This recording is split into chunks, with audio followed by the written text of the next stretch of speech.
Yeah, dude, I tell you what, man, Round Guys is a dope spot. I've been with him for about 8 years, more or less, between being a consulting chef for him and then also being a partner with him. That's the Glenside Ale House, so that was the restaurant shit, which is pretty dope, so... All right. We are here on another episode of Sessions with Mary Jane. I am your host, Jordan Freed. We are without Brendan and Reena today, but we have a very special guest coming all the way out from Pennsylvania.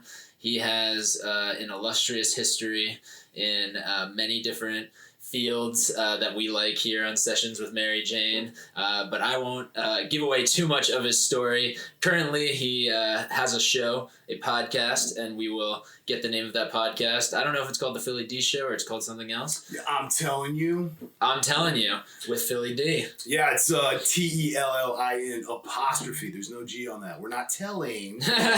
I'm telling you. Well, it's a Beastie Boys with Biz Markie from Intergalactic. Oh. So at the end of Intergalactic, Biz is like spitting in the studio and you can hear him and he's like super educated, I'm smarter than Spock, that whole thing. But he keeps doing the echo and at the end he's like, yo, I'm telling you, with the echo, yo, I'm telling you. And so it became a thing where him and I, my best friend, Mr. Jim and I, who I do the show with, we, just going back and forth as we do, like just talking, we would always kind of be like, this, that, and the other, and be like, yo, I'm telling you. So when it came time to name our show, it was almost like, duh, like the show was already named. We just had to realize that it was us just talking about fucking everything. It's like crazy, so. Yeah, so what should somebody expect if they're they have to go on YouTube for the uncut version? Oh yeah. So we do a radio edit for directionsandmusic.org. It's a nonprofit radio, which is actually I'm one of the partners in now. We my buddy who was the main owner, we actually just split it out to a couple of us. So we're starting to run this. Oh yeah, salute. We're starting to run like full deal studio set of like a radio station. Because before it was like mostly just like programming, almost like doing a playlist for freaking iTunes or something, but just setting it in as like, this is this show and this is this show. But so now we have, we do radio edits for that, but we do those for Apple, Spotify, Anchor, and iHeartRadio.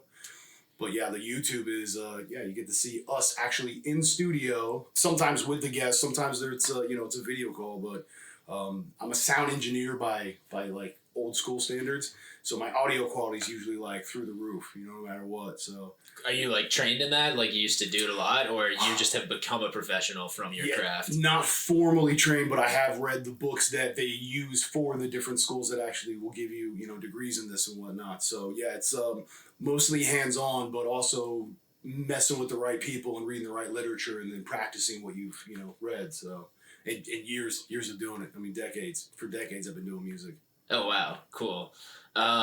We'll get into some music a little bit later because I'm not the most musical person in the world, but you've handed me a beer, and I feel like we would be remiss. Swords. Whenever somebody brings us a gift, I feel like we have to mention the gift. Oh, absolutely. I appreciate the same thing, the kindness. Man.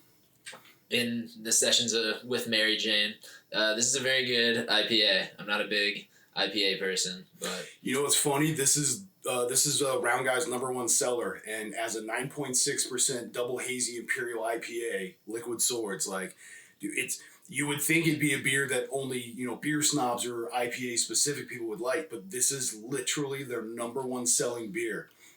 I've seen grandmothers. I'm like 80-plus-year-old. Gladys was a sweet, sweet lady, and I enjoyed her time. Like, she was like, this is no joke. I literally had freaking old lady in a walker come up to me, started talking shit to just be like, oh, I'm going to talk to the Cube beer rep guy right now. Like, just having a good time. And she's all of a sudden like, oh, IPAs are dumb. I'll never drink them, blah, blah, blah. She literally winds up grabbing a 4-pack of this, slinging it over the top of her walker, and takes it up to the freaking counter. Biggest smile on her face. Like, dude, this is the beer that like anybody can drink, whether you like IPAs or not. It's crazy. Yeah, it is very tasty. I recently became a bar manager at a brewery up in Monroe, New York. Yeah, you were saying that. I get a lot of people coming in trying beers, Yeah. I haven't gotten a lot of beers recently up in my like tap room, so like I haven't had new things to try. But I have people like telling me about like literally every brewery in the area, and there's just so much going on in like the beer world. It's fascinating. It's been exploding. It's really kind of awesome because you're almost getting these destination spots now because you get like 3, 4, 5 in the same, town even, not even city, just like literally town, small population areas. And it's just like, holy crap. And it's like people who like trying just different kinds of beers. All of a sudden you literally just turned your town into a destination location for craft beer. Yeah, my bar is literally just open when I go there. So, like, if I have something to do, like, it's just not open. But, like, I don't feel bad because, like, there's Dubco. There is Apex Brewery. Okay. There is Rushing Duck. There is Drownlands. There is Shepherd's Eye Brewing. There is, Equilibrium Brewing. So just out of like those that I can think of off of the top of my head are like 30 minutes away from my brewery and probably open if I am closed. And it's just like we are in a residential neighborhood. So like only like 14 cars can be there at once. So like it's a hot spot where like if you don't know about it, you're never going to know about it. But if you know about it, you're like, wow, this is like my own spot. Like, it's it has like very good beer. Easy, like corner pub shit. That's pretty hot. Yeah, no, I like it a lot. How do you think that? Do you think that breweries are starting to bridge the divide of a divided America? Do you think we're coming together more? Because like I feel like people who come to bars and drink, like I feel like we're finding common ground. Like people come out in like big ass groups, and like people are like sometimes mixed politics. Like it's multi-generational sometimes. Yeah. You know what? Like as far as I've been aware, at least in the past couple of years, there seems to be an almost 50-50 split back and forth as to the whole of the craft industry, how much they sell, and the whole of all domestic. So domestic and craft now as two separate styles of the industry are pretty much split. So yeah, it's and especially going back to that whole like you were saying, you're in the middle of a neighborhood. I mean, Round Guys did the same thing. They're in the middle of Lansdale, right in the heart of town. Oh wow! But they have their own parking lots in the back because parking's tight because it is a small town. Yeah. But it's very much that sense of even if it's snowing outside and everything else is shut down, we can make it in, we can crack the doors open, and the community can still have a good time. And we've done it. I was actually there one time when we did it. My guy who owns the majority like picks me up, like literally calls me. He's like, "Hey," and I was like, "I'm not getting out." He's like, "I'll be there in 20 minutes." I was like, "Works for me." Because I could care less. I mean, I was his consultant chef back then. I was digging trenches with him because he was building his company. This is like 8 years ago, and they were only like 3 years old. But they put themselves in the middle of the community for that reason. And that's beautiful. So that's why I'm like, yeah, I very much feel the craft industry. You're getting more of that mom and pop kind of a thing, and it's really accepted, and it's not even just accepted to do, but in the industry, I see at least a lot of the people are like, oh yeah, you like our stuff, go across the street, or hey, you should. We're all supporting one another. Like it's a really good. God, it's been great. I love it. Yeah, it's very cool, the beer tourism industry. I'm like a big fan of the people who are in it so far. Like I don't even drink really that much anymore. Like it used to be something that I was more into, and now I kind of just like drink professionally or socially. like if I'm doing it for like work, like I'm like, oh, I have to try out a beer. Like I have to try out the local beers and like see what's on tap and shit. Because like you have to just be aware of like the taste of things if you want to be good at your job. Like you could be very like average at your job and not try the beers, and just describe what's written on the back of the can to everyone, which is very easy to do. But it's good to like drink the beer and have an opinion on it at least, so that you can be like, oh yeah, I've tried Rushing Duck, I've tried this, I've tried that. Like, oh yeah, I go to Drownlands all the time. Like I like trying these breweries or whatever. I hang out in Bucks County a fair amount. Like we had a comedy show there the other day, and there's a bunch of breweries. Like we literally passed by like a brewery, a distillery, like Bitch and Kitten we passed by. Then we passed by Ashling Distillery, and it's like there's stuff going on in places that you're just like, whoa, I just crossed the border. Like I'm just here like to go somewhere else, and it's like there's already stuff going on that I want to like stop into and like see what it's about. Yeah, I mean, you get very commercial, like, up front on the major routes, and then you also get very commercial property where it's almost industrial. You're back in, like, complexes and stuff. So, you can get these. And I think that's what's cool about it, too, is even though you're still a part of your community, you can either be in town or outside of town, and you're still doing the same thing. It's just from a slightly different angle. Oh, definitely. Yeah, and I think that's the I've been enjoying the most about the craft blowing up is the ones that seem to be making it are the ones that actually care. And so when you only have those people that last, after a few years, you start seeing the same kind of faces again and again. All of a sudden, it's like, dude, those years disappear. You don't even realize it. It's like 5 years later. It's like, holy crap, you're already celebrating 10 years now? Jesus. Round Guys just celebrated 11 years, man. Oh, wow. 11 freaking years. It's a long time in any business world. Dude. I'm telling you. So it's like, it's insane. So when you get that kind of stuff, because then you got Well Crafted. Well Crafted is literally a half a block around the other side from us. Oh, cool. You know what I mean? And they're the same style. They give a crap about their community. They're making their own food. They've been around for a few years now where their beers are actually starting to get good because they've been decent, but they were making what they liked. And now that they're realizing, hey, let's pay attention to our customers, and you have to do it that way. And a lot of guys, I think, when they come into the industry, think they're like, oh, I'm just going to make dope ass beers because that's what I do for my homebrew, and they all love it. That's not a feasible market. Like, you can't sell that way. Like that system doesn't work. So when you start to do your thing and you're doing it for your people, all of a sudden it's just like, holy crap. And then you start getting some dope stuff. So yeah, Well Craft I've been loving their stuff lately too. What is your favorite style of beer? If you are drinking a 6-ounce pour, it is end in the night, you're just like, I just want a good taste of something, like before I go to bed, like. Wow. Because, I'm actually more of a tequila guy, so I would... Oh, wow. Okay, so yeah, you're not even that much about beer sometimes, too. Cool. Yeah. No, I'm literally I love Patron Añejo and Extra Añejo. Those are like my jams. Straight tequila, just shots? Pretty much. Nice. I usually keep the bottle in the fridge so it's chilled, so I Nice. don't always add ice, but every now and again I do add ice, but it's not so much to water it down for the flavor, it's to water it down because I just want to be drinking more water, trying to be like, air quotes, smart drinking. Yeah, definitely. Hydrating while I'm consuming. Hydrating is very important. I'm like trying to lay off coffee. Reena has been helping me try to get off coffee because like other things are drying out my system for sure. So I don't need like coffee on top of that. You know what I'm saying? Yeah. I do my best to just be, moderation. Because we were talking earlier about diet and stuff, and it doesn't really matter what you're consuming as long as you're doing all of it in moderation. So if you're having some fruits and some vegetables and some carbs and some breads and some, as long as you're having some of everything, good sources obviously, but yeah, dude, moderation, and I think on anything, your body pretty much can deal with that. Obviously some things most likely should be less consumption, just general, but. It doesn't really sound like much fun, so. This is very true.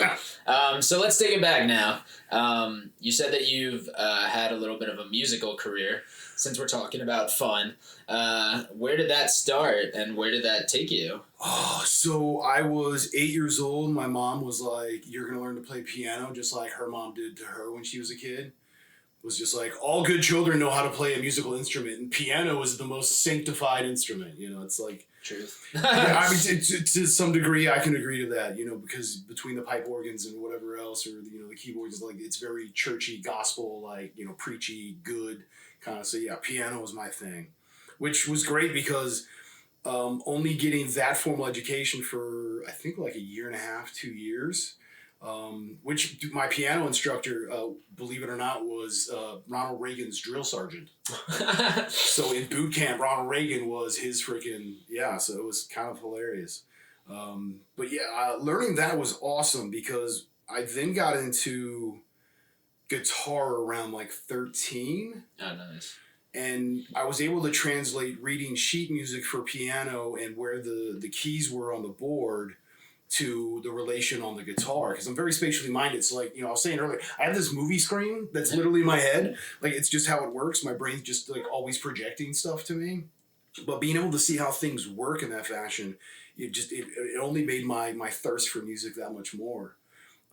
You fast forward, wind up playing bass, start learning how to play the drums. I DJ'd for a few years, so I've done like freaking vinyl and CDs and samplers, and I've had to deal with like mixing and scratching and just like plug and play too, because I'm an uber freaking audio video nerd, and I love just being able to plug and play with stuff and make things work and just see what I can Frankenstein. And so it's at this point I make music on my DAW, which is a digital audio workstation.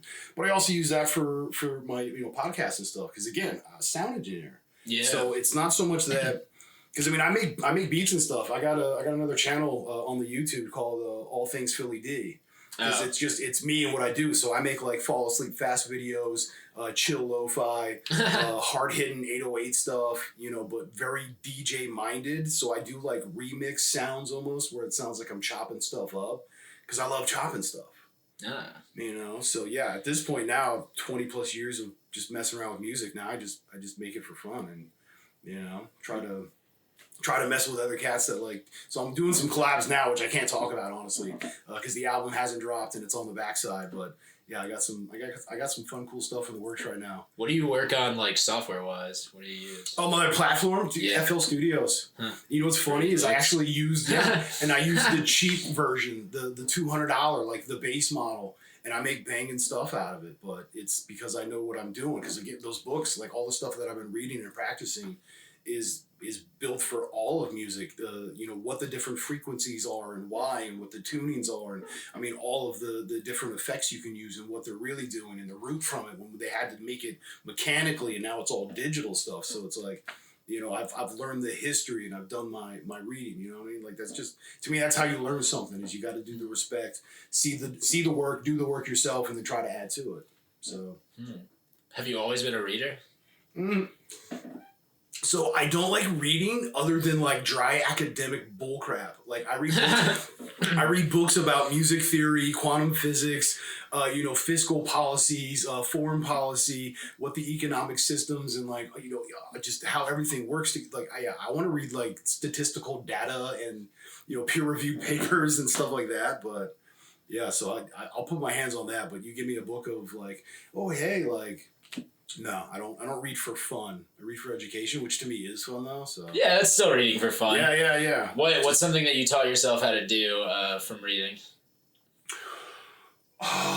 You know what? Electronic circuitry, like building like actual amplifiers, like MOSFETs and stuff like that, and getting into electronics and literally making like battery packs and then different circuit boards so you can build different things like timers and displays and. How knobs for like gain control and all that stuff works. And dude, I'm uber nerd. I really am. It cracks me because if you look at me, I'm like all tatted up, bald head. I can attest. He's very tatted up. We'll talk about those in a second. Yeah, of course. But yeah, that's the thing is like I to other people I look very menacing, but like in all honesty, I'm just super chill, very creative. Like I love. Like I'm just like gentle giant type more or less. Yeah. Yeah, it cracks me up because cops look at me and they're like, "All right, what'd you do?" Kids look at me and they're like, "I want to go play on him." I'm like, "I am kind of fun." I got dad jokes. Just saying. You're a tree that people want to climb. Pretty much. Yeah. Oh, dude, the little kids love me. Like you can even ask my daughter who's like hella into kids. She's actually doing college for special needs education for younger, specifically dealing with like. Linguistics and how to communicate because she's doing sign language as a secondary for it. So yeah, she's super dope and loves kids, and she always sees me around kids because she loves kids too. And so when they come to me, they like her, but they're just like, yeah, what's up? You got stuff for me? I'm like, I got the hookup. What do you want? I'm taking care of you. Wow. Yeah, I love being a dad. That's like my favorite thing in the world. Like, no, hands down, being a dad is the dopest thing ever. What did you not expect to love about being a dad that you like have come to love? Like, what are things that you've discovered about life through children? How to care more for yourself so that you can be around to care for others. Never would have. Dude, patience which comes with that. The old joke is when I was younger is I asked the universe. I was like, the heavens above, like, please give me more patience. Like I need more patience in my life. And and then like 6 months later, as my kid was born, it was just like, oh crap. Like, dude, funny how the world works. Like, careful what you wish for, buddy. But yeah, it's dude, like seriously, because now you're held accountable for another life. And it's your job to teach them everything that you've learned from, your past of just how your parents raised you. Because I don't care how you got raised.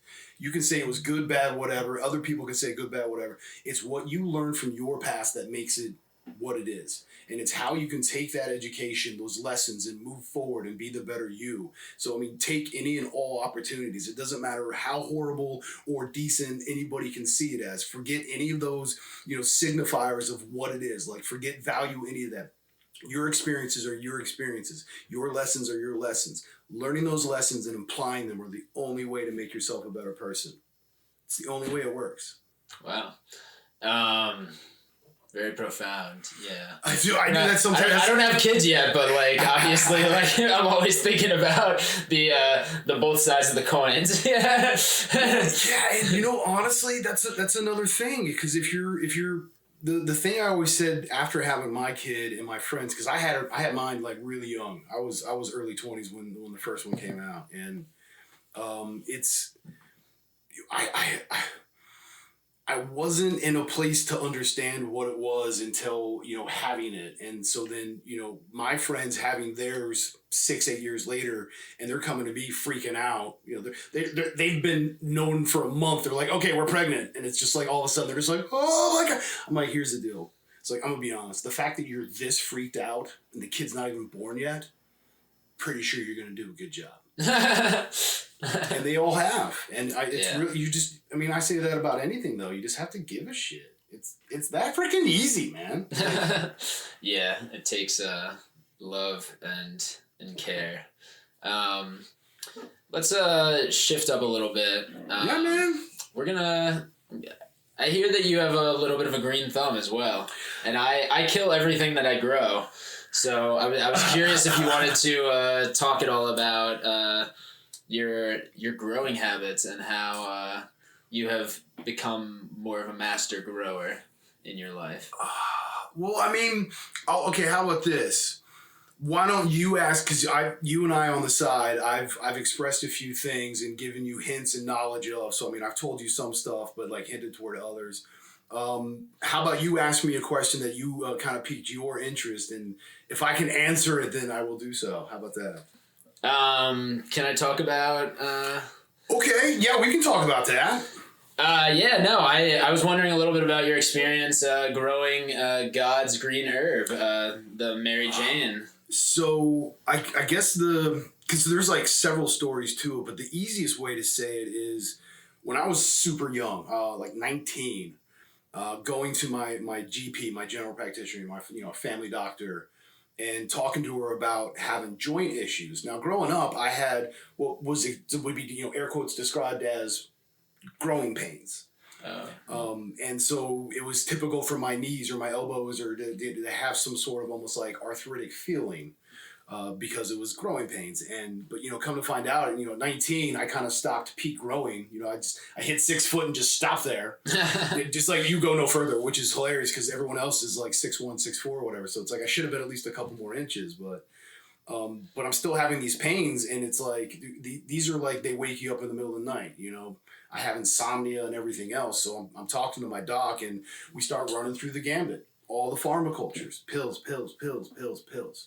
These ones make me sick. This one gets rid of my stomach. I can't eat anything. This one keeps me up all night. This one makes me sleepy all day. Everything and anything that we tried was just not happening, bro. So finally she's just well, do you know about marijuana? And she says marijuana. And I'm like, Doc, you see my, because in your confidential stuff you give to your doctor, they ask you about any kind of drug use and stuff, and I'm the type that's hey man, legally you can't say nothing. You're here to love and protect me. Cool, I'm gonna give you that knowledge. Yeah. Yes, I smoke this. Yes, I do that. Here's my list of things. I'm 19 also, so my house, it was never seen as a bad thing to experiment in life, and that includes but doing it intelligently and safely. So at this point, it's I smoke weed, but it's, I'm hanging out with my dudes. Let's smoke weed, bro. Smoke weed, man. And she's just well, do you know what, the cannabis healing? So now she's saying cannabis. So it's just okay, wait a minute. At this point in my life, I only know it is shit that, cause dude, I grew up in a barrio outside of Los Angeles in California. You know what I mean? Oh, wow. So, I grew up in an OG Vato hood where there's gangbangers and freaking, drug dealers. coke, weed, whatever. Like it was supposed to be an up and coming white collar suburban, neighborhood of Los Angeles. Dude, it was never up and coming or white collar. I was the white kid in the neighborhood by the time I left. Yeah, that was like crazy stuff. But so I'm at a place now where all of a sudden my doctor, who I trust, is like, well, hey, cannabis. And I'm like, oh shit, what's up? So I started doing some education, which honestly back then was not easy. There really was not much literature. The internet was really not huge yet. It was still kind of AOL and growing, and you know what I mean? So to get not only information, but correct information, very difficult. You had to, which I was fortunate, I came across some individuals who knew what they were doing. Cats that have, as far as I'm considered, better green thumbs than I will ever have. Yeah. Yeah, these guys are fucking old school, and some of them are just, same age as me, like in their 40s and stuff. So they're not like much older than me or about the same age. And dude, they got knowledge that I hope to possess someday, and it's just, that's who they're supposed to be. So yeah, I was turned on to it from, smoke a weed, bro, to, hey, I can consume this by eating it. I can eat it raw and it has benefit. I can cook it into butter or oils, and I can put it into lotions and make salves and tinctures. Like I'm literally getting the most insane knowledge dropped on me because I'm thirsty for it and I'm trying to heal myself. I'm trying to get rid of these freaking pains. I think some of them would say it's almost like fibromyalgia kind of stuff. It's like rheumatoid, where it's just, it's you ache and there's nothing you can do about it. Yeah. And it fucking sucks. Yeah. But coming, again, because I was pills, and I'm so against that. Just from who I was and how I was raised. Because I was raised born in Spain and raised in, California. Oh, wow. Yeah, that's, because my father was in the military. Dude, technically, I was supposed to be born in, like, Guantanamo Bay, like, Quantico shit. Oh, wow. But that takes a while to get your papers in. And in the meantime, my parents were like, well, what's the closest, easiest Spanish-speaking country? And Rota, Spain. So they moved there. Oh, wow. So that's where I was born. But then, and then living in a Mexican barrio outside of Los Angeles. So it's like, I was raised very Chicano. Oh, wow. So... yeah, and that's going so back to... wait, your dad is Spanish? Or No, we are Americans. But you just speak Spanish because of the neighborhood you were in? So, se hablo un poco. Like, I don't speak a lot, though, because I don't practice it. Yeah. My comprehension, I always say, is very good. My vocabulary for speaking is... yeah, mi español es muy malo. I was like, my Spanish is very bad. But it's just because I don't practice it. But yeah, But that was... that's another thing growing up, though, is... The neighborhood wants you to speak Chicano. And my mother's like, if you're going to speak anything, it's going to be prim and proper. So it's like true Spanish or true English. So, my friends in the neighborhood tell me to speak one way, and then coming into my house, it's like, no, you have to be this other way. So it's like complete dichotomy that I'm forced into. It's like being social, I have to try to be me, but trying to be me is also like, because you never know if my parents were like listening. Yeah. If they catch me like throwing that, like, dude, my mom would just, and it wasn't like they beat me a lot, but but no, it was always those things where just you can, just mom's being mom. Oh, I expect more of you. That's we didn't raise you to have that kind of mouth. So it's like, couldn't be me. But yeah, I think doing cannabis to fix my joints and having that kind of a upbringing, because again, I saw like drug dealers and OG vatos and shit slinging this shit, hanging out on a Tuesday morning in their front yards having barbecues and shit, because it's like they can do it. Yeah. And I'm like, that looks like a pretty good life to me, bro. You know what I mean? Like, they got lowriders, they got like a pretty bomb barbecue going here. Like, this not looking like a bad deal to me. So having the knowledge that I had getting into it, and again trying to heal myself with it and that kind of background, it became natural for me to be more inquisitive about growing. And then obviously when you get good at shit, especially some shit like that, like you make some friends after a while. And then, that's when stuff really kind of like, yeah. And that was like 6-month journey maybe of being told by my doctor, hey, have you thought about this? To all of a sudden it's like, boom, I'm freaking, backpacking through state game lands, like doing some guerrilla shit. And, but those were, honestly, that was the first grower that I got to truly learn under, and he was dope as shit, man. Oh man, this guy, the way he rolled.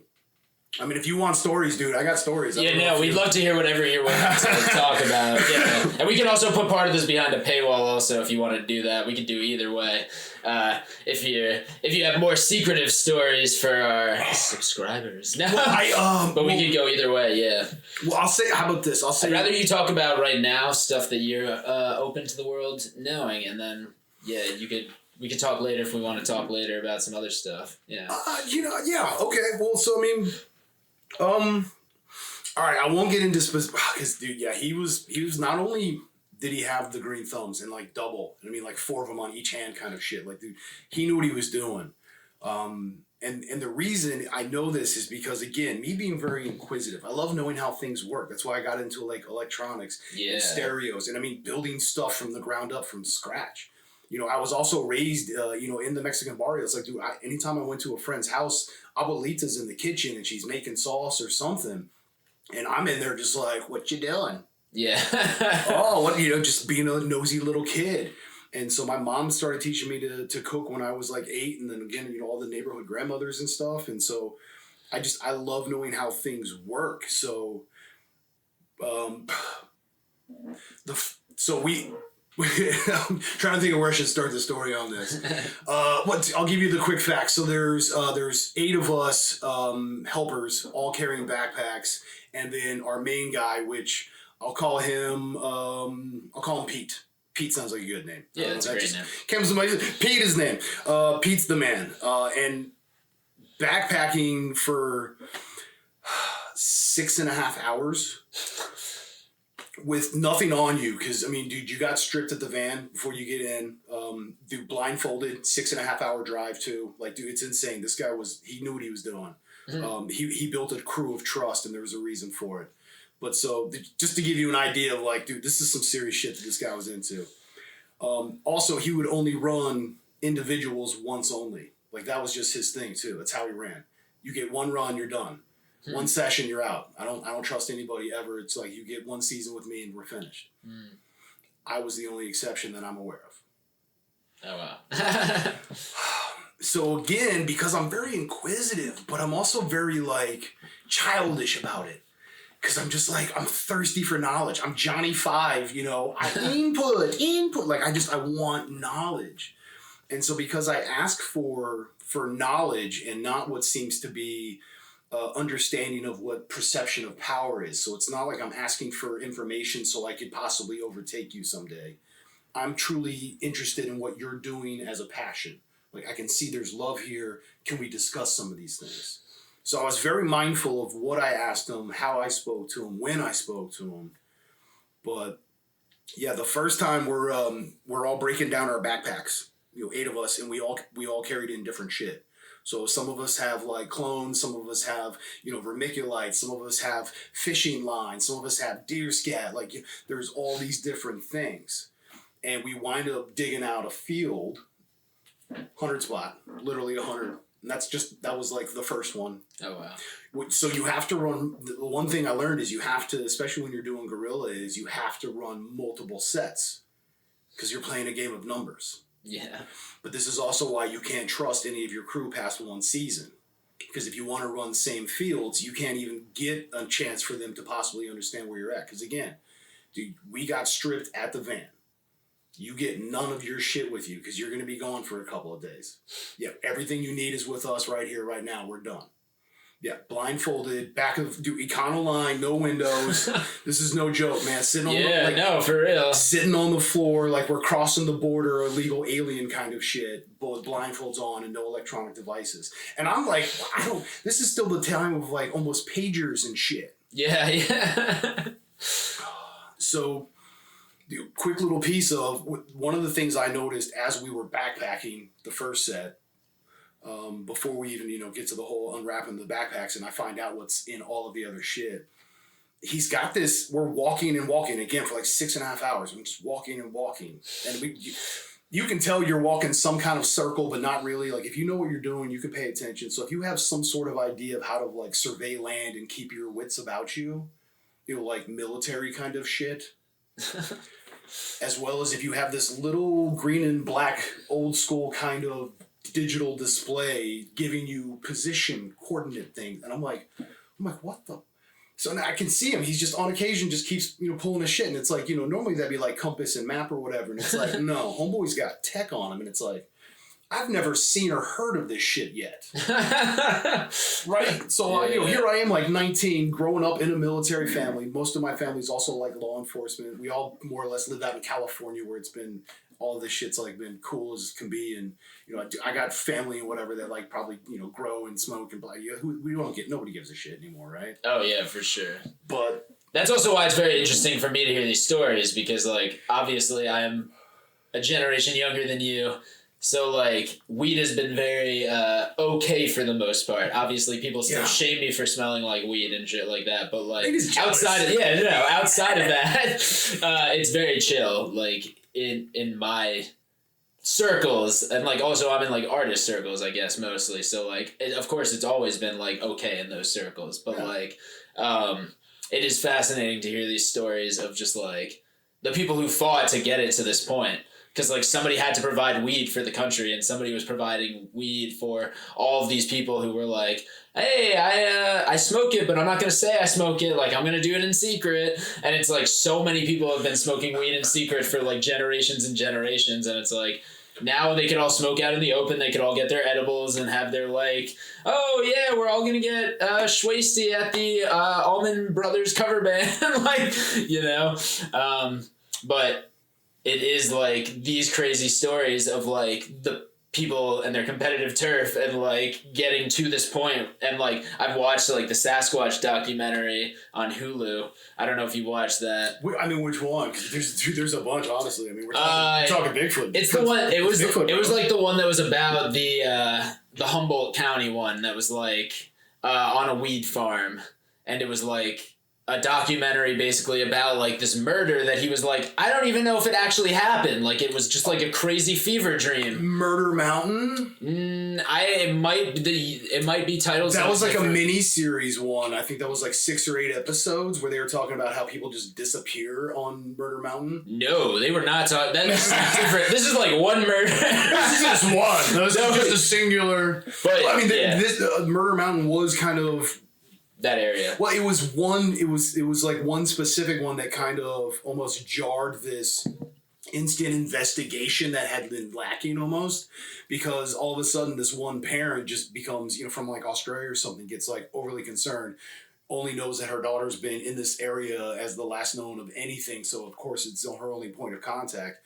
Gets to the point where she's so freaked out, literally flies from freaking Australia to go to Humboldt and all this. Yeah, I'm talking, the Emerald Triangle up in the which, in there, bro. You do not fuck around. You do not fuck around. Like, it is fucking lawless as shit up there, bro. That, like, because I come from, like, Orange County, New York, which isn't, like, so rural. But, like, I feel like it's, like, kind of, like, I understand, like, what happens as you get further away from the cities and as things spread out, and how, like, yeah, like, everybody just feels like nothing happens, So, like, more things happen because people feel like nothing's ever happening.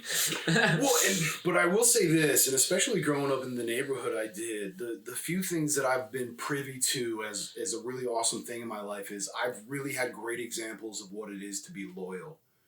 Like, dude, I mean, and we call, like, between me and my people, we call each other the 3 a.m. friends. And I tell you what, all the people on my friends list are 3 a.m. friends. And here's the deal. If you call me at 3 a.m., I got 2 questions. Where are you? Do I need money and or a shovel? I don't care what you do. I don't care what the answers are. You need to give me knowledge. And so, I mean, most of my people, we don't even say that shit. It's just like, as soon as you pick up the phone, be like, hey, what's up? It's like, yeah, so wifey's in the hospital. You're like, oh, shit. Where at? Oh, she's in. All right, bet. Click. They just now told me where they need me to go. And it's like, cool, get the fuck in the car. Bring money and shovel and whatever else you can, because you got to go take care of some shit. These are the cats that it's like, dude, these are my people. Yeah. We are 3 a.m. friends. They say a good friend will help you hide. A great friend will help you hide the body. Yeah, those are 3 a.m. friends. So those are the people I've been very privy to. And so loyalty is huge with me and my people. Wow. Like I learned at a very young age is you keep your mouth shut, even when you're talking. You still keep your mouth shut. How long were you out in California? When did you I moved here just before I turned 13. Oh wow! So yeah, I had over. So all this was here. This was not, or no. Oh no! So the barrio ghetto OG Vato shit was from the time I was like 2.5, almost 3, until I was almost 13. So but a lot of the stuff with your doctor was older. So that was 13? My doctor was 19. So so fast forward, like yeah. So so what brought you out here? Parent stuff, just nice, jobs and things, and to move up, air quotes, to get a promotion and shit. Sometimes you gotta move and stuff. Which, coming from a military family, like that was, again. Oh yeah. Born in Spain, raised in California, because that's where all my family's at, and so it's like. Oh okay. Yeah, I've gone to several schools.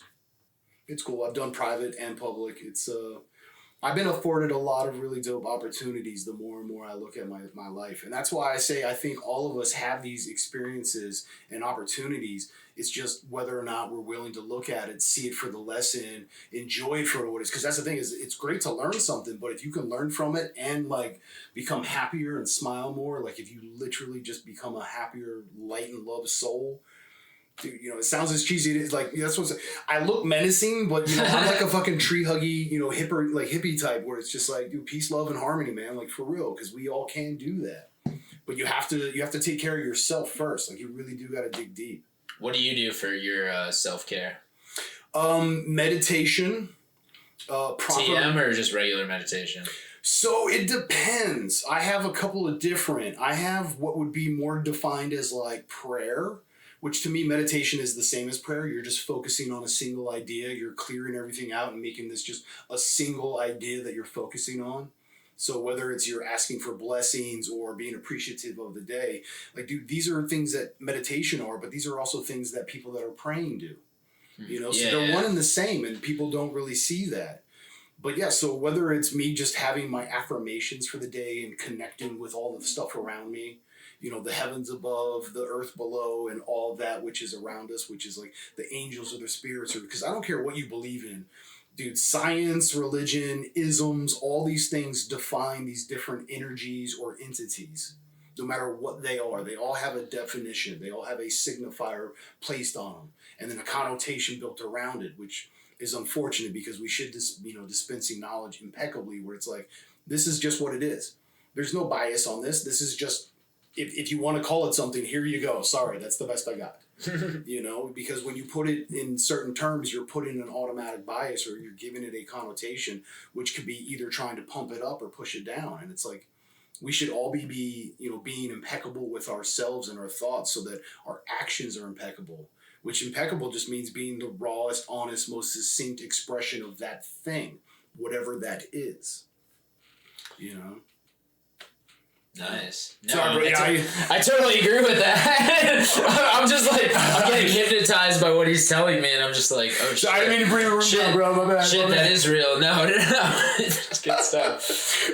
Cheers, man. Yeah, this is a I'm very good beer this. Also. I'm enjoying this as well. Dude, but it's sippable, because it's 9.6%, so you can pound them. And if you have, if you drink craft beers, most of them are going to be 8%ers and up and stuff, you can actually like drink them. But even if you're not, you can still sip on it as it warms, as it breathes. It has more fragrance to it. It just has a greater finish. Like, dude, this is why this is the number one seller of Round Guys, because it's like the dopest shit they've ever made. It is very dope. It is very dope indeed. What is I got more over here too, bro. Not of that, I got other stuff too. Oh shit. Well, we'll talk about that before we get into the next question. What do you got there? So I have either a East Coast Session transmission, 5.1, nice little citrus, no extracts, no lactose, no freaking fruits. Like, it's literally all that. Plus I have a Helles lager, just like your butter, your yin. I have one of those at Foreign Objects. We have a Hell's Lager. Dude, it's just cool because Lansdale, that's where they're out of, is just a hardworking American town. So it's like, well, what's a hardworking American beer? Freaking Hell's Lager, 3-2-1. Yeah. So and people love their Yingling out in Pennsylvania, so you gotta have a lager. Then I got a mix of Belgian Triple, Imperial Stout, English Brown, and a Baltic Porter.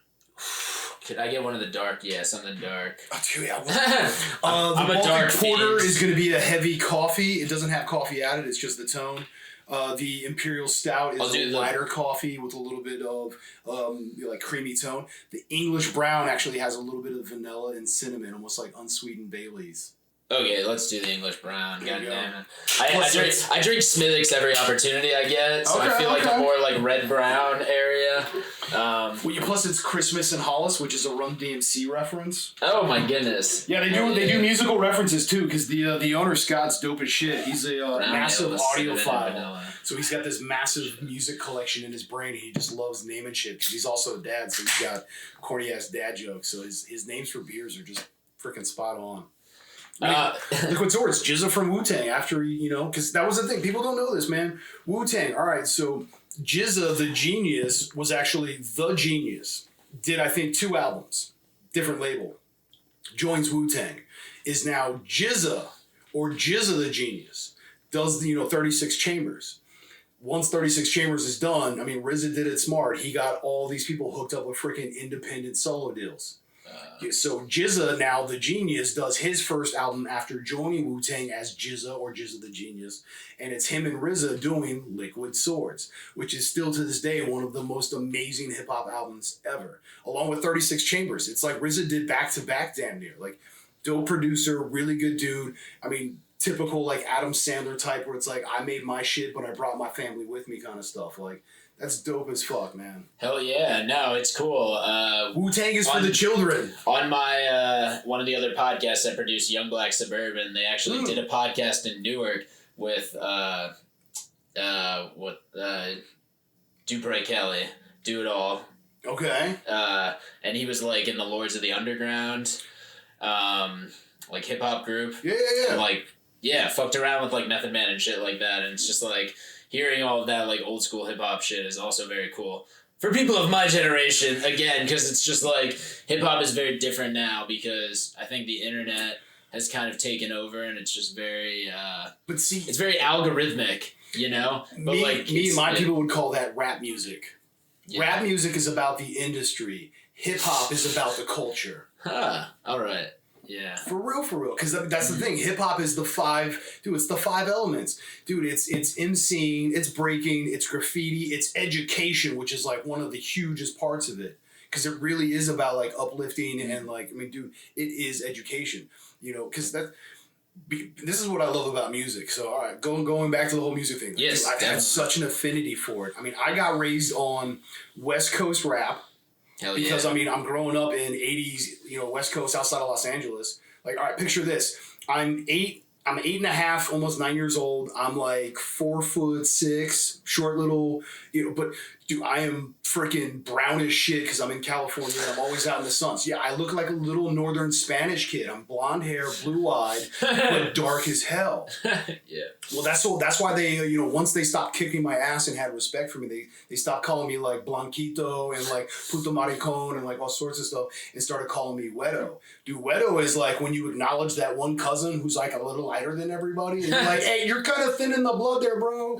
But, you still get respect because it's like, hey, me familiar, like you're still family. So it's like, hey, you're just Wedo. It's like, hey, we don't talk about him. It's okay. Mm-hmm. And so, having that kind of respect and, it's just, dude, man, I've been afforded some really great, things just growing up and the way stuff has worked out. Like it's kind of insane, honestly. Like I can't even imagine the lessons, cause when you retrospect. I have a psychology degree. Well, actually, I have a minor, but it's... Where'd you go to school? I went to DeSales. Okay, word. Which was kind of dope because... Really? That's where... Well, I finished my degree there, and so... Going back to, do I read? Yeah, if it's dry academia. So, going to DeSales, I had to take theology. Didn't matter what I was taking as a major. I did not take any theology classes, but I fuck with that. Continue. Because to me, there's a logical, hey, we have evidence. This is why we have our feelings, thoughts, so it's like, let's have the data speak. Down with that shit, man. I want to see what your perspective is because you're talking knowledge, you're talking information, you're talking more than just coincidences. Yeah. We're now talking consistency. I'm a firm believer. I know that I know nothing. Dude, I literally know that I know nothing, because no matter how much I want to say I know stuff, it's how much confidence do I have in that ism or belief. It's literally what it is. So, I have knowledge of that I know nothing. So I'm open to discussing or being a part of. Being told that I was like, I had to take theology classes, I was like, ah. Then it's like, oh, but you get to pick which ones. I was like, oh. So I wind up grabbing this one that was called, what the hell was it? It was 4 different perspectives of Jesus. So the book that we wound up reading, I'm going to forget the freaking title on this, but it's more or less like, four different books, one Jesus. Whoa. So it's taking the correlation of like basically the 4 largest knowledge-based expressions of information, the data driven stuff where it's just like the stone tablets, the archaeologists, every science is just like, yes, we can say this is good data or good information. You get those 4 main perspectives, and then they more or less spelled out. It's just like, do you guys not see the patterns here? Like there's a high rate of consistency just on the top 4. Just in the top 4, like, you can say, like, hey, they're all based in the same language, so they all have the same interpretations or the same, hand-me-down whisper, down the lane stories and da-da-da-da-da, so there's going to be variations. But it's like, okay, cool, you do those as almost like an outlier, and you look at all of the other data, and it still kind of supports this, where it's like, there's some seriously congruent ideas over here. That's why I'm a firm believer. I don't care what your ism is, like, whatever you believe in. Because you can claim it as whatever. You have a belief system. It may be I don't believe shit and I'm biased to everything, but that's your belief system. Whether you want to agree that that's what it is. That's why I say impeccable statements. That's all it is. It's a belief system. There's no good or bad on it. That's what it is. Do you think that religion is going to survive the digital age? Or do you feel like other things are going to like take that space of religion eventually? Or do you think that it is only growing stronger because people can be united more? I think the united aspect of that is spirituality. Where we're going again back to the idea that there's like these 4 main, and you still have this congruent idea. You look at all belief systems, somehow or another, there are congruencies that it's like you're now going past coincidences to like consistency. I know I don't know anything. Yeah. I'm the dumbest, and I say this on my show all the time. I was like, dude, everybody knows I'm the dumbest dude in the world because I say I know nothing. It's not literal. It's more figurative in the sense of just like, hey, I'm trying to be as open as possible. So I know nothing. What's up? What do you have for me? Give me knowledge. It's the same reason why that anybody will come up to me and it's like, hey, I may or may not know you. I'm going to give you some time right now. The next 30 seconds to a minute is up to you on whether or not we're going to continue this. So make this shit good. But I'm at least going to acknowledge you and give you like, because I want that, because you might have knowledge, or I might have knowledge and I'm supposed to give it to you. I don't know. Because, I mean, you having knowledge means that you also have the responsibility of giving that knowledge and doing it impeccably, where you're just giving it as unbiased. It's like, hey, I'm sorry to say, this is what it's called. There you go. Don't care what you're buying. That's what I'm selling. Have a nice day.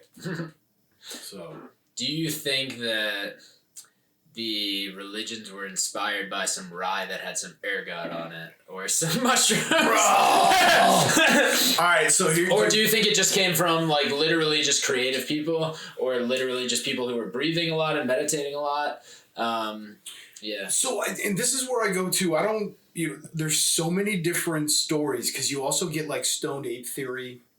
You get if you follow like Billy Carson type, which he's dope. He talks about like Anil and the Anunnaki and Amun Ra, which is where we get Amen from. Like he's very literal. Goes back to all of the freaking stone carvings, like ancient freaking knowledge type dudes. When you look at all that stuff, you still get this like congruent idea of like peace, love, harmony things. So it's when you get the individuals like him, where you can take almost a literal expression of a book being written, or these sand carvings, or because dude, this is what kills me about sand stuff, stone, like stone structures. These materials. are some of the hardest components this earth has. Like, for us, even on our engineering level now, where we cut freaking like titanium and platinum and, you know, all of these, like, we can split atoms, for crying out loud. And we're looking at these stone structures saying, I don't know how they carved that shit so nice. Like, bro, there's some stuff in there. So, I mean, going to the whole religion thing to me is, you could look at all of these different isms, all of these different hand-me-down stories across the entire world, across all these different times. You can call it what you want. You can put all these names on it. And we're all saying the same shit. Aliens. Because I mean, Muhammad was visited, Moses was visited. But you get like, so I mean, you were asking about the whole ergot thing, so you get knowledge of that. Yeah, we can see through even Darwinism idea that there is evolution. Things change or mutate because of just natural selection. Like, dude, this is science. Like, it's like, dude, the world says this. This isn't me. This is what the data says. I'm sorry. This is what it is. Yeah. So even on that level, like, you get the support for stoned ape. But you also get the idea of the monkeys eating the fermented fruit and just being drunk. And it's like, you get some that are just they hang out under the tree all day and just like hang out and just get drunk and get eaten by lions and shit. But at some point, those ones are going to disappear. The ones that were eating of that forbidden fruit and became knowledgeable of some kind, which that's another thing, dude. I don't care theology-ism again. Dude, the story of our origin and consistent to date, the stories have so many consistencies. The ideas, which to me, Tesla, frequencies, vibrations, energy. When you start to really think on that and you can see these like sine waves as you get these like hills and valleys, you can see how string theory with, parallel dimensions can get overlap, where you have these places where you could literally dip in and out of alternate timelines. Almost like a create your own ending, storybook, where it's like, if you're going to go into the pit with snakes, turn to page 26. If you're like, F this, I'm going to grab the rope, go to 25. You're like, okay, cool. And you just, but it's all about your choices, and you can dip in and out of those timelines and stuff. Like, science says it, isms say it. I mean, this is why it's like, if we all were more open or accepting to everyone else's ideas, because we were more open and accepting to almost dismantling our ism or our belief system, willing to question ourselves or our beliefs, then we could have an open, honest conversation about anything. For sure, yeah. Just one step a little bit deeper, and then we'll go in a different direction. Dude, hell yeah, bro! I'm having a blast, man. But like, no, you're a very digital person. Do you think it's possible that we are like just a simulation that's being like rendered right now? and then we'll dip back out of this stuff and go back into more real life stuff. Well, but no, because like, all right, so yeah, here's the deal: is this goes back to what's your definition of what is. So whatever you define your ism or your belief, there's different things, sciences and, faith-driven systems that all support that. So if you look at the idea that we are, air quotes, love and light. So we are literal light beings in a fifth, sixth, and or seventh dimension being projected in a three-dimensional world, having a human experience. That's the science expression of it. That sure shit sounds like VR to me. Yeah, that's what I'm wondering. Like, am I gonna wake up in a tank and be like, whoa? I did right in the middle of the Matrix. Fuck, shit. I'm out of it. Damn it. Oh, I don't want to get pinched. What do I do? And this is why death sucks. I'm just in a fucking tank. Shit. Hell yeah, man. And that's why I'm like, science or an ism, your construct, your belief system supports the idea that we could literally be in a Pizza Hut in the seventh dimension playing one of those freaking sit-down arcades of Pac-Man style, but it's Grand Theft Auto meets The Sims. Where you're just like, I'm going in, and it's like full VR, and you put that shit on expert, where you're just like, I'm going to get the bombest high score. And so you literally get your memory wiped. You have the ass handed to you of the world, where you're just like, I've had the shittiest life I've ever had. And like, how could anybody ever live like this and still want to be happy kind of a life? And you still have to be happy with it and find a way to do it and transcend, just as if you were, air quotes, the Jesus, idea. Because that's the thing. It's like, dude, I got a freaking 1.5 feet Jesus on me. And it's not because I'm religious. It's because I'm logical and spiritual. Where I can understand one entity, one energy source being, hey, I'm willing to take on all the fucking bullshit for everybody. Even if it's in one single swoop and I gotta like suffer for it. I'm gonna do that shit for you all. That's a dope idea, bro. Yeah, for sure. I come from Judaism, so like we kind of end at Jesus. dude, 4 books, 1 Jesus. Like I tell you, dude. That shit was dope as hell. No, but I'm definitely I'm very curious about other religions as somebody who did not take theology classes and shit like that, and like. I know a lot of like awesome Muslims, and like everybody's Christian in America, so like obviously I know good Christians also. Dude, being born in Spain, raised in Cali, I've also traveled. So I've been to multiple continents, several countries, tons of freaking islands. I've been introduced to lots and lots of different cultures, and I mean the one thing it's definitely taught me is I don't care if you just travel outside of your town, go somewhere different. Oh yeah. If you're pretty much stuck inside your home right now, if all you've been doing is like living at home and working from home, dude, you know what? Literally just go to the next town and walk through their park. Talk to nobody. Go to somewhere different. Any kind of traveling to me is an opening. So you have externalized the idea of like, hey, let's go over here. Which means internally you might be willing to say, hey, I think this, but I'm willing to look at that. Wow. Yeah, I'm very big on what you do internally is something that you would do externally. You know, of above, so below. So the same thing is if you're going to do this externally, eventually it would seep into your internal.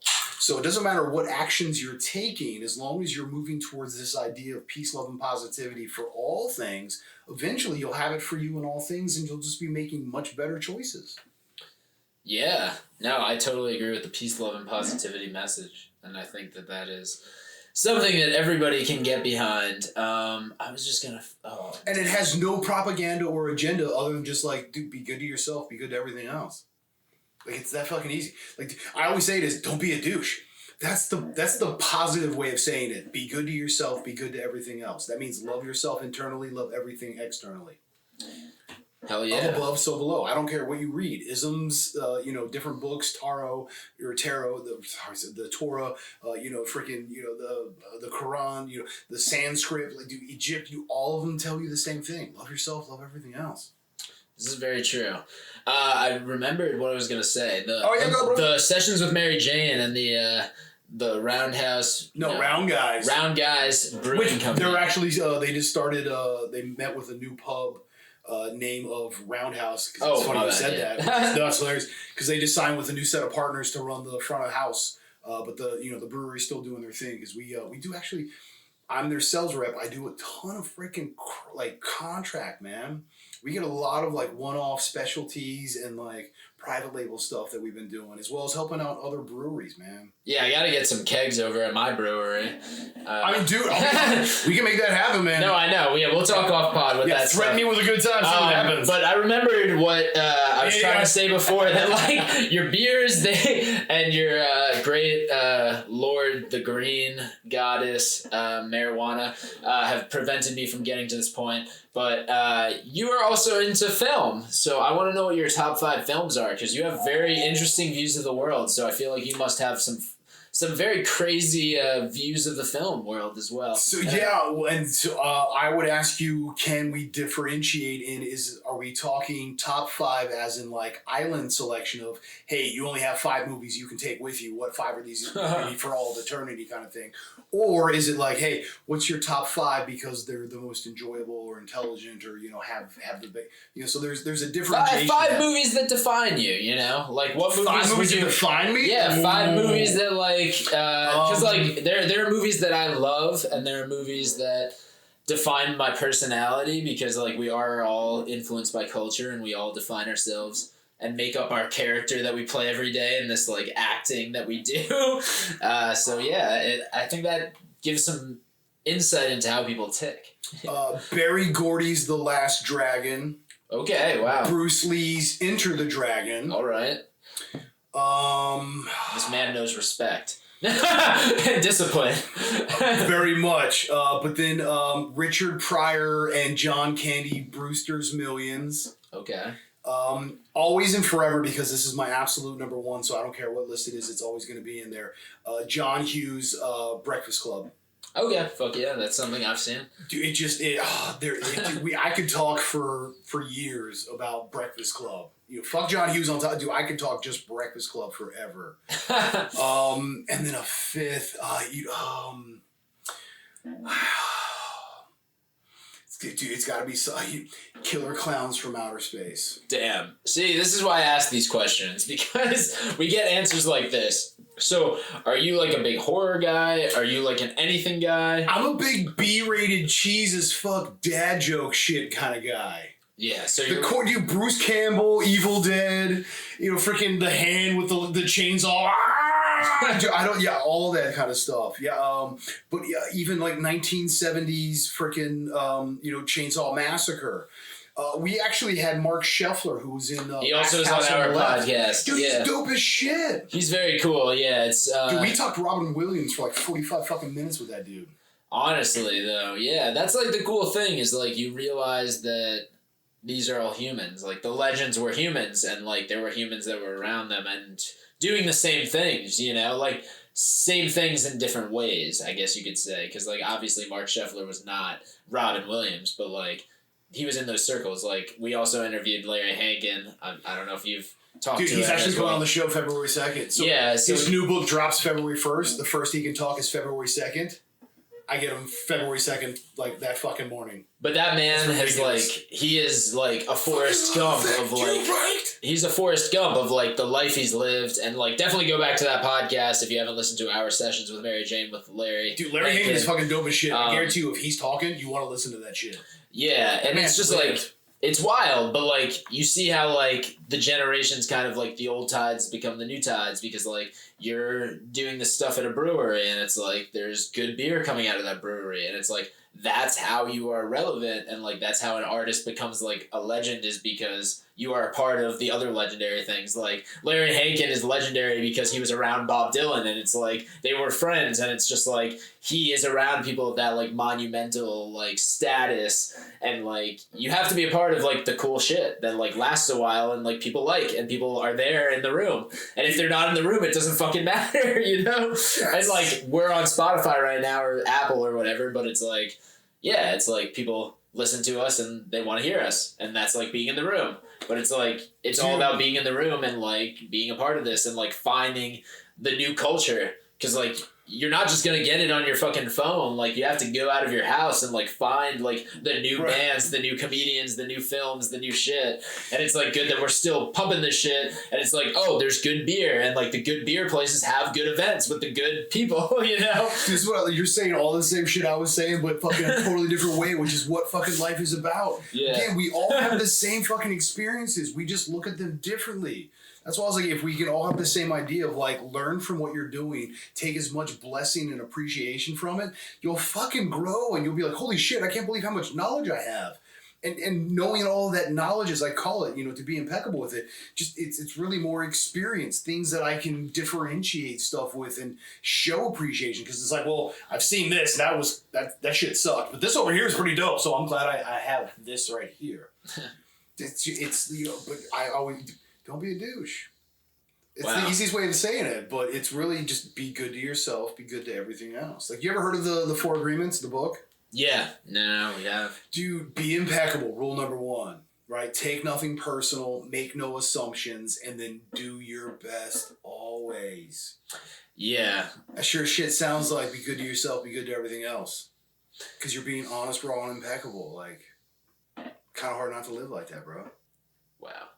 I know I brought the room down. It's all right. What's up? There's no such thing as bringing the room down in sessions with Mary Jane. There's only different parts of the trip that we are on this earth and this green earth. Which we have some, dude. You were throwing. Oh yeah, no, this is ready to go. Earlier. Let's fuck yeah, man. Oh yeah, no, this is all good, ready for you. Okay. Oh. Dude, breaking bread, sharing cheese. Also, just by the way, we're gonna do a quick commercial right now. On fucking Saturday, January 28th, and also February 4th, there are shows at Annabella's House of Mozzarella. And if you've listened this long into this podcast, you're my fucking hero. Come out to the show. I'm hosting these comedy shows. Damian Speranza is on the show this Saturday. Also Rebecca Cadiz. These are like killers of North Jersey and like Rockland County right there. And then if you can't make it this Saturday, oh my gosh, we have another fucking show the next Saturday on February 4th, because we're doing the first and fourth Saturdays of the month. So on February 4th, we have Monique Latisse. She had Monique's Comedy Club in Paterson, New Jersey. And that shit is wild. She was like owning her own comedy club, hosting mad shows, and the pandemic took her club down. Come out to the show and see why she had a fucking comedy club, because she's amazing. Also, Art Kai is coming there. Yeah, also Art Kai is coming out from Brooklyn. Roll Wave, Tulane alumni coming out. And also that show, Sammy James, queer legend. She is tearing up the New Jersey scene, and she's also all over fucking Zoom. Like, she must be fucking funny if she's doing all these Zoom shows, because they make me want to kill myself. So if she keeps doing Zoom comedy shows, she must be getting like mad responses from people in the crowd. So come out to the show. She is hilarious.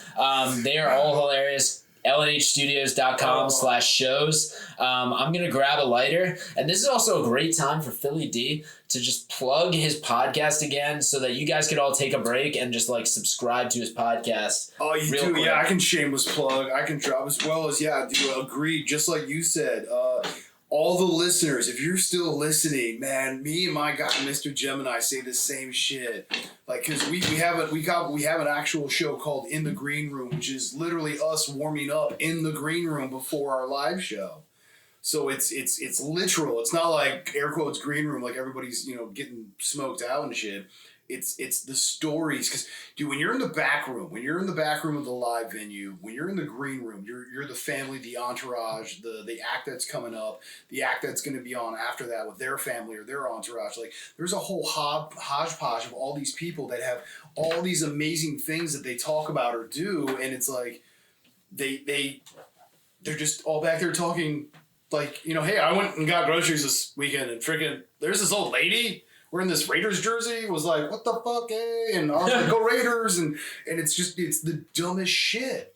But, like you just said, dude, we say thank you to those listeners, because there's times where now all of a sudden people are like smacking mics and they're repositioning shit, because this is, you're in the green room, so we're warming up, we're getting stuff positioned and done right and checking levels and all the stupid shit. So you're getting all the stories and all these crazy weird interactions, because it's just a bunch of people being fucking people that just so happen to have done all of these things.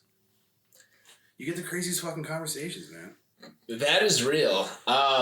What do you think, if you could go back in time and you could talk to your 23-year-old self, what do you think is the best advice that nobody ever gave you?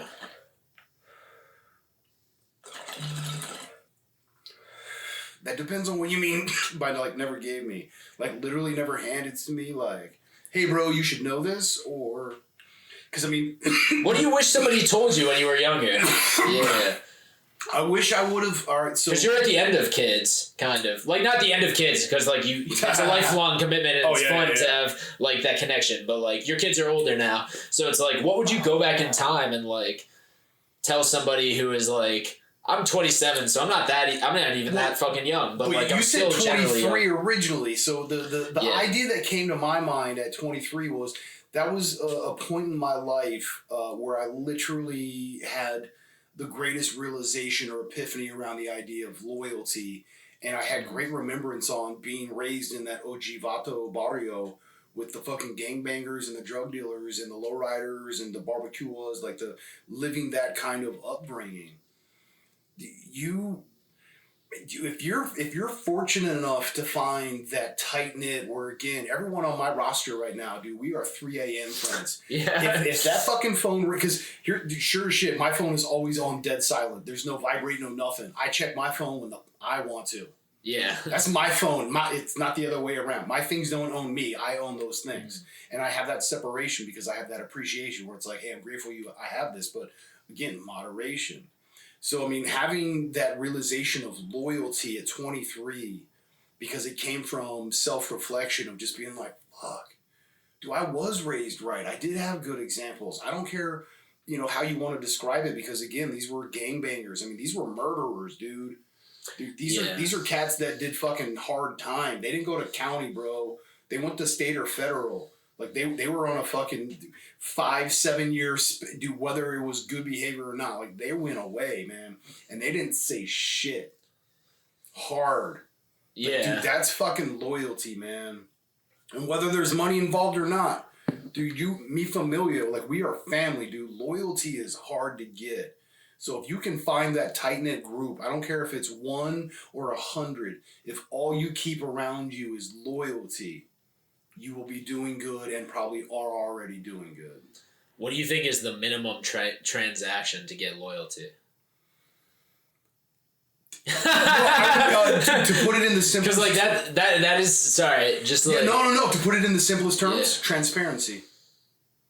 When you think honesty is good. Yeah. Well, that's why I say transparency. So to me, honesty is one way to say it, but the more impeccable is transparency, because you're literally showing, but you can be seen through. Because it's like, dude, look at whatever you want, hear what you want. This is what I'm saying because this is what it is. Accept it or not, this is all I have. Because at the end of the day, just like in the 4 agreements, I'm trying my best. So this is the best I have, is to be impeccable, is to make this statement where I'm attempting to give no assumption or make anything personal. No bias, no connotation. This is just what it is. It's a statement of understanding. That's all. It's for communication purposes, man. Because we should be, honestly, like we shouldn't even have to talk to one another. We should just be able to read our body language, which when we speak to one another, most of what we perceive is body language. We don't even truly hear the words. The words are just, reassurance or, basically like a reiteration. It's a seconding of just like, yeah, what the body already said. It's like, hear this. Yeah, but you already saw this. So, I mean, we should be on that kind of a level where we speak in energy and vibration and frequency. Like telekinetic shit where... Yeah, you can just nod to the person the right way, or give them that, like, the double deuce where you throw the signs up where it's like, you're either saying like peace homie, or you're just like peace homie. But it's the same shit, and the body language says that all. So I mean, but that resonates on frequency, vibration, and energy. Whew. I got to go back to the far out electrical questions. Do you think that we're just vibrations? Is that a fact? Are we just a song in somebody's head? What's going on with that? Dude, I like that, right? As the man rips a bong. Yeah, because in New Jersey, because we're in fucking Jersey, where shit's fucking legal as hell. It goes back to like what you were saying, because I mean it's perception, it's understanding, like, excuse me, you can, that's why the 4 agreements, when you attempt to be impeccable, you're now attempting to understand things on the rawest, honest level, which to me, again, going back to the, as above, so below, so as inside, so external, like, for me to take anything as input or information coming in as the most raw and honest, no bias, no connotations, just this is what it is. Cool, I can understand this construct. Simulation theory makes sense. Being this as an honest, true, real expression, truly honest and organic as we are to understand what the physical body is, even though we still resonate as all of these molecules that, are basically, we can't even see these fucking things, and it's like all of these are collective, and that's what makes not only our skin but our bones and our organs, and it's like, what the fuck? Like, how? So science tells us to go on, data, and religion tells us to go on faith, but they all say the same thing. We are this, miraculous expression of stuff, and you have to be not only responsible with that, but humbled by it. But yeah, I love the idea of simulation theory and that, because I mean, you can understand the idea of like through religion is, we are a part of God, like we are of the likeness of our, being, as they would say. When Muslims talk about it, so the Quran talks about it, Buddhism, of above, so below. That's why I was like, dude, there's so many congruent ideas, but yeah, I mean, simulation theory is you got faith on the religion side where it's like, you just had two individuals and boom, here we are. And it's like, okay, cool. But, then science says like, yeah, no, like, stoned ape, or you got ergot, and you have these, what are more or less monkeys that's realize like, oh shit, if I keep a stockpile of fucking food, like I can get fat as fuck and like hang out and just like screw all day. Cool. And you start to make decisions, and they're based on instinct and what makes us feel good, which is why, I mean, like we're sexual creatures just like anything, because it promotes the breeding process, but all breeding animals are like that. For sure. That comes out of like habit and, molecular evolution. Like that's why I was like, science and any ism you believe in or don't believe in, they all say the same shit. But yeah, we're all in some form of a construct. This is where we get down into the actual definition. I mean, like you have to say what words are we working with, or what word structures are we speaking in. What's the rules of the construct. So in this one idea, this word means this, but in this one it means that, and it's like, so you almost have to have like Monopoly style the rules to the game to understand what you're doing. And when we get caught up in the semantics of it, because I mean, again, it's just how we define things. When we get caught up in what we call it, and we can't agree even though we're all agreeing, is like the most asinine thing in the world, man. Yeah.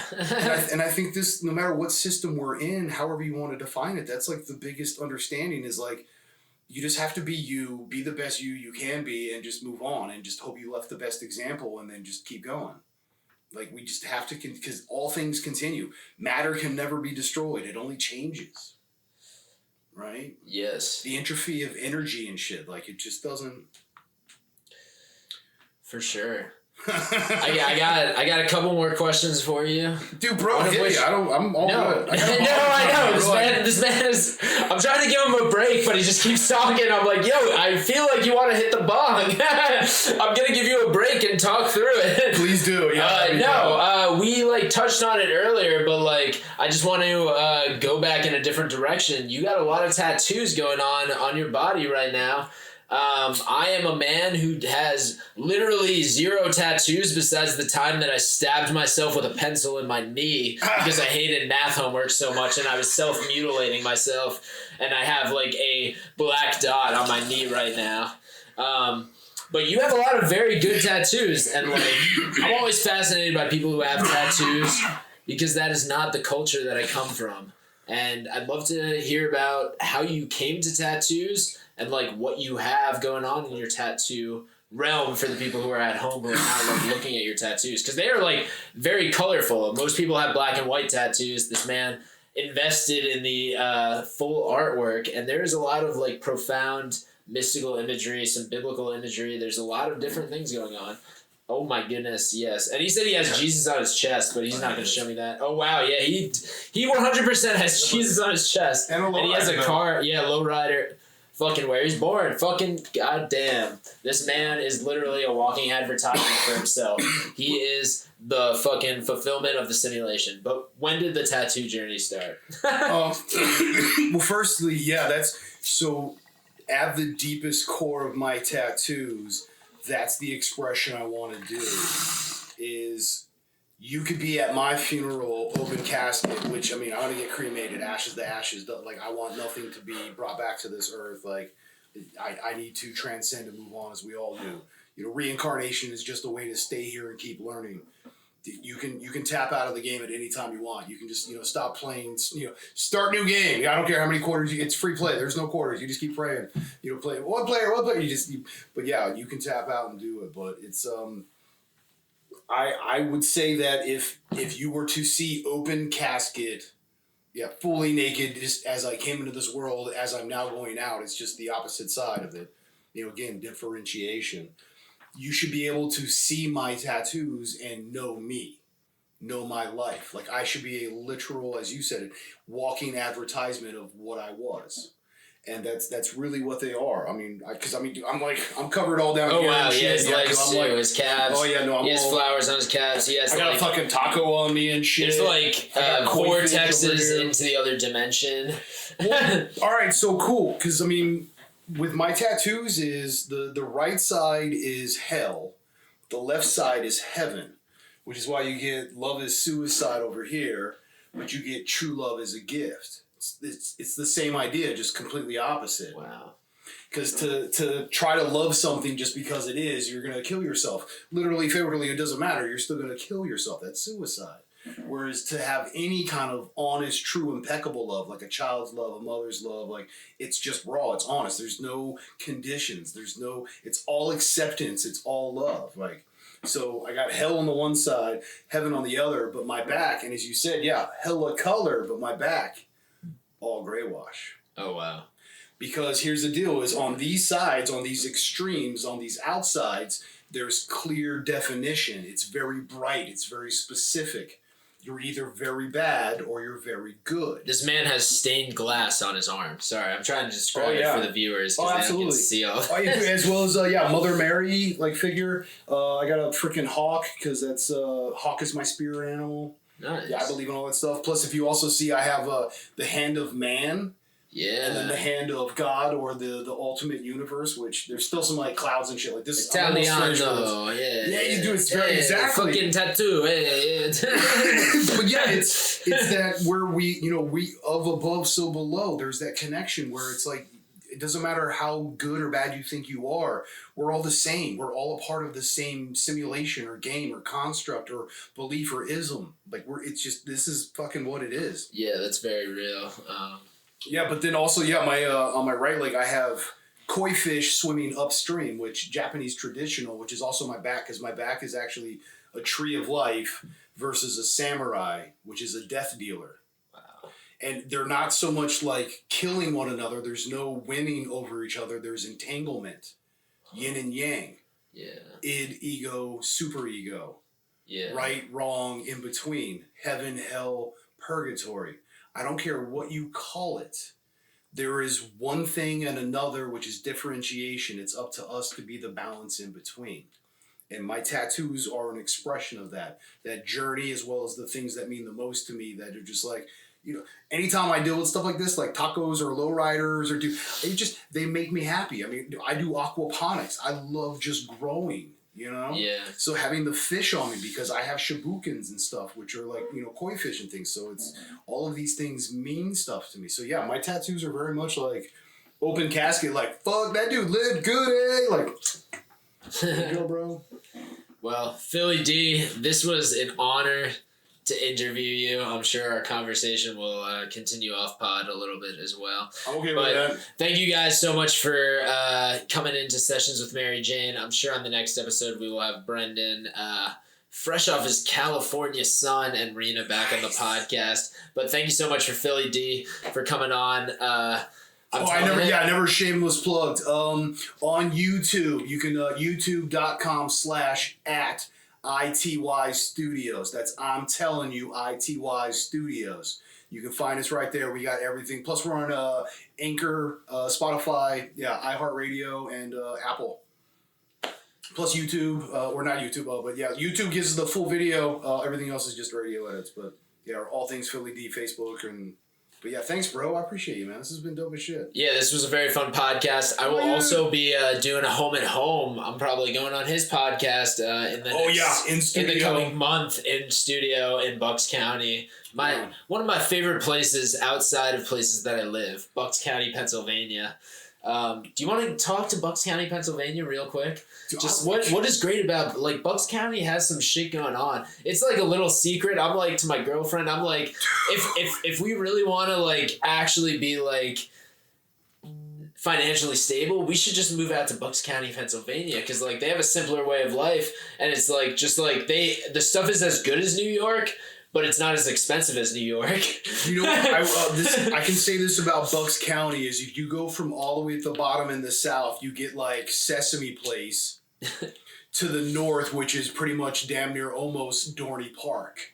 Like Dorney Park is just the next county up, but you're like right there. So like Bucks County really just kind of spans, and you're also talking close enough to New York, but also close enough to Jersey. It's almost like Bucks County is just like a really dope spot, and it's a weird in between. I don't know. You get a really nice mix of people because you're also talking like New Hope, where there's just like hella mix of people. But Washington's Crossing. I eat vegan like 98% of the time, so like I wanted to hit up New Hope. I feel like they got good vegan I'm like spots. 90% vegetarian, lacto. So. Fuck the meat. Dude. except for the culture. Except when people hand me meat and they're like, "This is my cultural like dish." But it goes back to accepting cultures when you travel. Yeah. Step out of your town and say, "Yes, please, I'm willing to accept it." Yeah, dude. No, I'm willing to take the sacrifice for one day, but I don't want to make it a part of my diet every day of my life for 3 meals a day. Agreed. Yeah, man. Absolutely. But thank you so much, guys, for listening. Thank you, listeners. You are amazing. I don't know who you are, but I love you. Yeah, and go back to the old episodes if you like that. Check out lnhstudios.com/shows for shows. Fucking, yeah.